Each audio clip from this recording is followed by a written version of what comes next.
Hoje vou apresentar para vocês a nova série do Netflix, Sintonia, não apenas por ser uma produção brasileira, mas também porque o roteiro traz questões sociais muito importantes vividas dentro das periferias do Brasil, algo que eu acredito que pode ser bem interessante para você que quer entender o país um pouco além dos clichês. Afinal, essa é a ideia do projeto, trazer assuntos relacionados à cultura e à sociedade brasileira para você melhorar a compreensão do português, conhecer melhor a realidade do país e aprender novas expressões.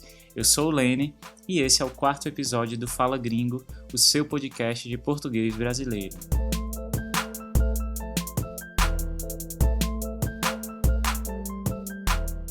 Lembrando que você pode acompanhar esse episódio com a transcrição completa mais uma lista de vocabulário. É só acessar os links disponíveis no meu perfil do Instagram, português.com.lene. É totalmente gratuito.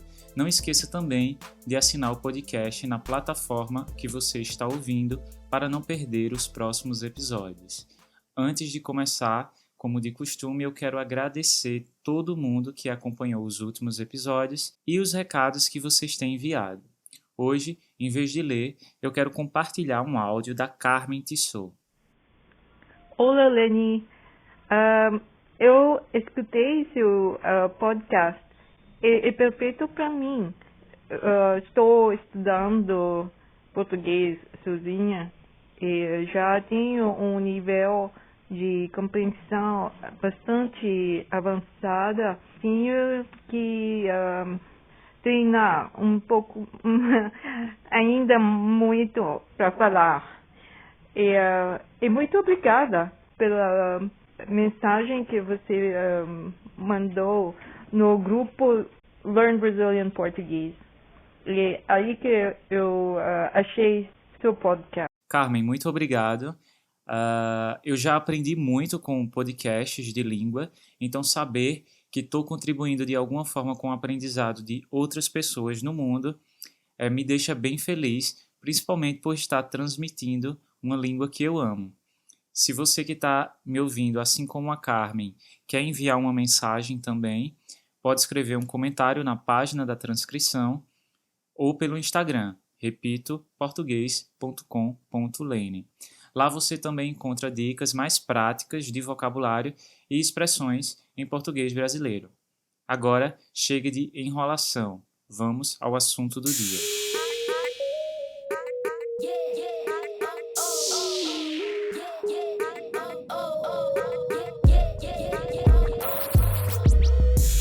Música, criminalidade e religião são temas muito presentes nas comunidades periféricas do Brasil.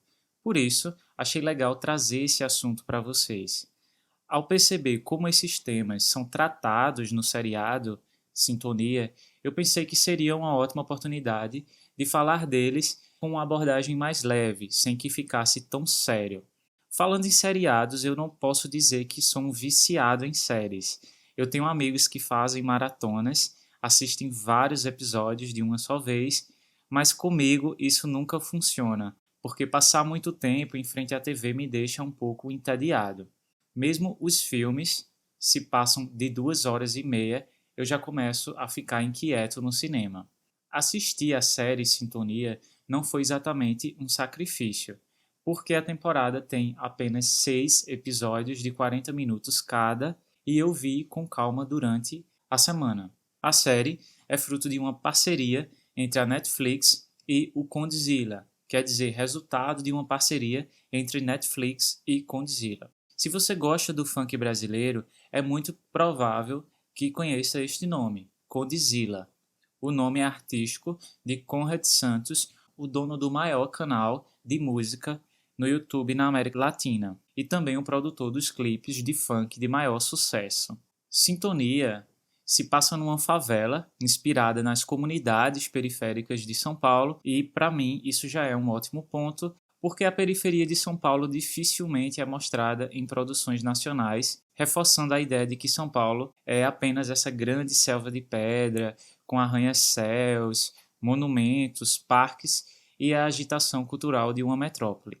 Ao nível internacional, muito já foi explorado sobre as favelas do Rio de Janeiro, por exemplo. Elas são muitas e meio que se misturam entre os pontos turísticos da cidade maravilhosa. Tem até passeios para vivenciar a realidade de uma favela, o que particularmente eu acho muito bizarro. Uma pessoa que chega num país, compra um pacote turístico para conhecer a pobreza do local. Não faz sentido para mim, especialmente se não existem políticas que, através do turismo, ajudam a tirar essas pessoas da condição de pobreza, mas isso é outro assunto.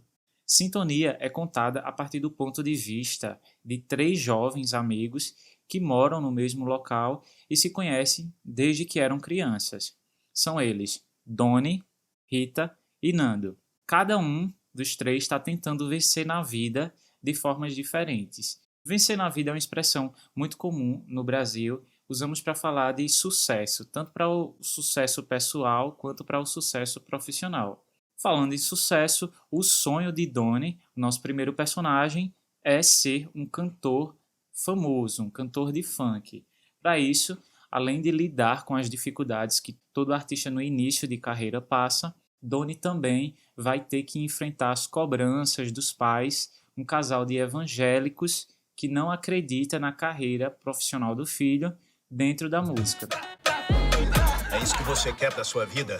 Ficar se fazendo de palhaço na frente dos outros? Isso aí nunca vai te trazer respeito, filho. Respeito é trabalho. Evangélicos é como chamamos no Brasil os praticantes do movimento protestante. Doni é o personagem que representa a realidade da música e a importância do funk dentro da periferia. Não apenas como algo para o lazer, afinal é música, mas também como gerador de renda, porque há uma indústria cultural que movimenta economicamente essas comunidades, seja através de shows e festas, seja através do audiovisual. O próprio Condzilla, um dos idealizadores da série, é uma prova disso. Ele começou a carreira como videomaker, gravando clipes de funk, e foi fazendo tanto sucesso que, como eu disse, hoje tem um canal com mais de 5 milhões de inscritos, um canal no YouTube. Para muitos artistas da periferia, ter o clipe lançado no canal do Condzilla é a certeza de grande visibilidade e a possível realização do sonho de ficar famoso. Essa relação da periferia com o funk é muito comum no Rio de Janeiro, no estado do Rio de Janeiro e também em São Paulo. Mas é interessante destacar que, de acordo com a região do Brasil, os estilos musicais que se destacam na periferia vão mudando. Eles trocam referências entre si, se reinventam e se transformam em novos ritmos. E isso é um dos motivos que me fazem gostar muito da música brasileira. Não só do funk, em geral, não é nem o que eu curto muito, mas essa troca que acontece muito na música brasileira. Enquanto o funk faz mais sucesso na região sul, no norte do Brasil é o tecnobrega, uma mistura de pop com música eletrônica e gêneros regionais que faz grande sucesso na periferia. Já na Bahia, o som é o arrocha e o pagode baiano, e assim segue. Então, basicamente, para cada região do país, há uma variação de ritmos e estilos que falam sobre a identidade das pessoas daquela região, seja na forma de dançar, nos ritmos de base e principalmente na linguagem, nas letras das canções, das músicas, que são geralmente cheias de expressões e gírias locais. É só você observar um funk, por exemplo, e vai perceber um vocabulário bem diferente do que vê normalmente em livros e sites.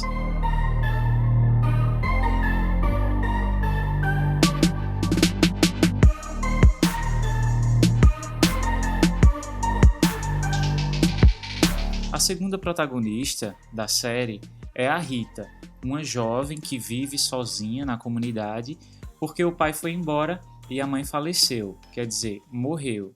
Para ganhar dinheiro e se sustentar, Rita trabalha como camelô no metrô de São Paulo. Camelô é como chamamos os vendedores informais, que vendem produtos sem autorização em calçadas ou transportes públicos. Camelôs são muito comuns no Brasil. Apesar de ser uma atividade proibida, sempre há vendedores por todos os lugares, principalmente nos centros e bairros mais populares. Em algumas regiões, também são conhecidos como marreteiros. Depois de se meter numa confusão que envolve a melhor amiga, Rita encontra dentro da igreja evangélica a oportunidade de mudar de vida, tanto pela mudança de comportamento, mas também pelas possibilidades financeiras que ela descobre que a igreja oferece. Esse personagem traz o segundo ponto da nossa discussão, a discussão que eu quis trazer aqui para o podcast, que é o tamanho das igrejas evangélicas dentro das periferias no Brasil, e inclusive o poder que elas têm politicamente e economicamente na sociedade. Por exemplo, você sabia que no Brasil existe um grupo de políticos evangélicos dentro do governo e que votam de acordo com as suas ideologias religiosas e interesses das grandes igrejas que estão espalhadas pelo Brasil? É o que nós chamamos de bancada evangélica. Os evangélicos são o movimento religioso que mais cresce no Brasil atualmente. Na última contagem, há 9 anos atrás, feita pelo Instituto Brasileiro de Geografia e Estatística, IBGE, os evangélicos representavam 20% da população. Há estudiosos que acreditam que nas periferias, dentro das periferias, essa taxa pode chegar até a 50%. Só para a gente fechar esse raciocínio, foi divulgado recentemente que, nos últimos 25 anos, só a cidade de São Paulo ganhou 2.300 novos templos. É verdade que a presença da igreja nas comunidades não é exatamente uma característica especial do Brasil. É algo que se encontra em todo o mundo, especialmente entre os países subdesenvolvidos. E isso é meio fácil de entender. Geralmente, essas comunidades são ignoradas pelo governo, então, muitas vezes, as igrejas, além de acolher espiritualmente essas pessoas, trazer o conforto espiritual, também oferecem serviços sociais. Isso inclui desde curso de capacitação profissional a acompanhamento de problemas do dia a dia. Por exemplo, conflito entre familiares, alcoolismo, violência doméstica, etc. Algumas vezes, criminalidade e religião se misturam. Eu lembro de um caso em que um pastor de uma igreja evangélica foi preso por estar associado ao crime. Mas também há muitos casos de ex-traficantes que se tornaram líderes religiosos. Não são poucas as histórias de pessoas que estavam envolvidas com o crime e, com a ajuda da igreja, conseguiram mudar o rumo de suas vidas. Inclusive, eu li numa matéria que dentro de muitos grupos criminosos há uma conduta que diz que só é possível sair do crime se for para mudar de vida radicalmente. Ou seja, uma vez que a pessoa entrou para o mundo do crime, a única forma dela sair ilesa é indo para a igreja evangélica, a única maneira de se manter vivo. Bom, vontade de deixar o crime não é o caso do Nando, o terceiro e último protagonista.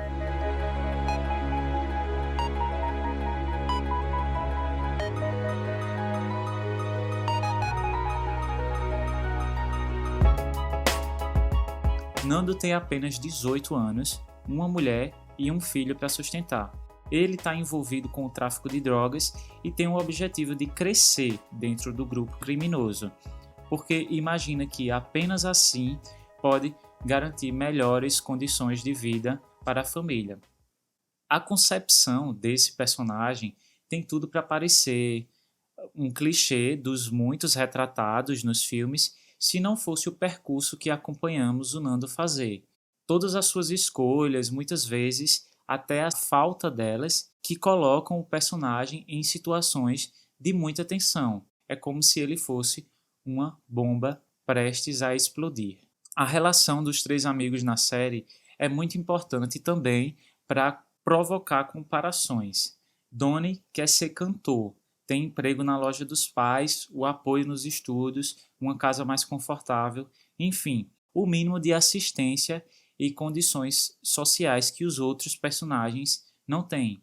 E talvez seja por isso que é o único que se permite sonhar mais alto, né? Ele é o cara que quer ser famoso. O ator que faz o personagem do Nando reforçou isso, contando a própria história para o jornal brasileiro Estadão. Ele diz assim: "Fui resgatado pelo teatro, Tanto é que se não fosse a arte, na minha vida, eu talvez seria o Nando da vida real. Porque o contato com o crime na favela é direto. Você acorda e vê o cara vendendo droga. Sem o teatro, eu não saberia onde estaria uma hora dessa.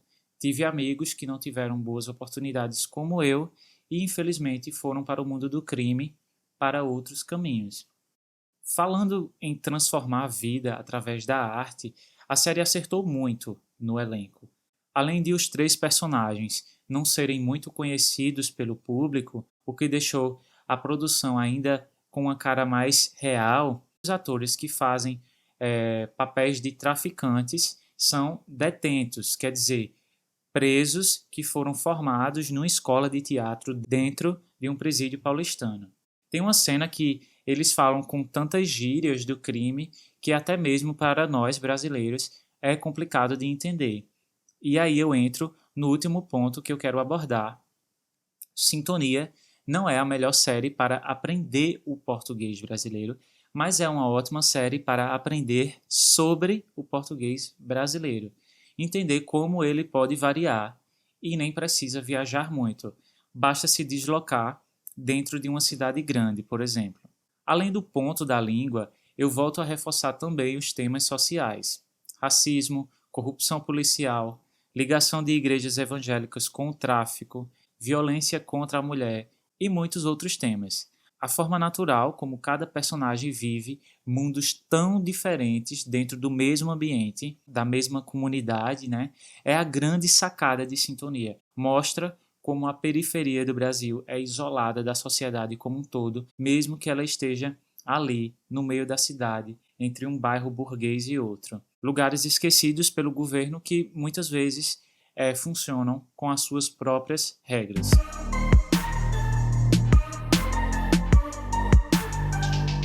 É isso, chegamos ao fim de mais um episódio. Eu volto a dizer, adoro quando vocês me enviam mensagens, me dizem de onde vêm e por que estão aprendendo português. Se você gostou desse episódio, pode nos dar 5 estrelas no iTunes. Isso vai ajudar o Fala Gringo a ganhar visibilidade entre os podcasts de aprendizados de língua. Também não esqueça de assinar o podcast para ouvir os próximos episódios. Eu queria saber também se vocês estão consultando os links que eu coloco no final da descrição e a lista de vocabulários, se ela está sendo útil ou não.